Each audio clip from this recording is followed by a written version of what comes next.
আসসালামু আলাইকুম, আমি তন্ময়। আমি রিসেন্টলি পিটি এক্সামের জন্য প্রস্তুতি নিচ্ছি এবং সবাই দোয়া করবেন যাতে আমি দ্রুত দেশের বাইরে চলে যেতে পারি পড়াশোনার জন্য। সকাল সকাল ঘুম থেকে উঠে হাতে ব্রাশ নিয়ে প্রতিদিনকার মতো বের হয়ে গেলাম। দেন প্রকৃতির মাঝে একটু হাঁটাহাঁটি করে ব্রাশটা কমপ্লিট করে বাসায় ব্যাক করলাম। বাসায় ব্যাক করার পর একটু ফ্রেশ হয়ে নিলাম এবং রেস্ট নিয়ে দেন আমি আমার পড়ার জন্য প্রিপারেশন নিয়েছিলাম।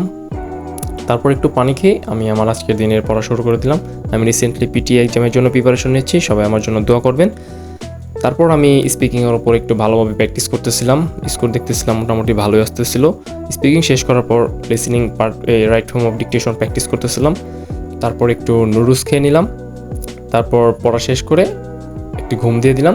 ঘুম থেকে উঠে ফ্রেশ হয়ে শাওয়ার নিয়ে দেন দুপুরের লাঞ্চ শেষ করে একটু রেস্ট নিয়ে দেন আবার পড়তে বসলাম। পড়ার পরে বিকালে একটু বের হলাম, বের হয়ে একটু ফুটবল ম্যাচ ছিল, ফুটবল ম্যাচ খেলা দেখলাম, দেখে এবং সন্ধ্যার সময় বাসায় ব্যাক করলাম। বাসায় ব্যাক করে একটু রিসেন্টলি নিউজ দেখতেছিলাম যে ফিলিস্তিনের উপর নির্যাতন হচ্ছে, সবাই ফিলিস্তিনের জন্য দোয়া করবেন।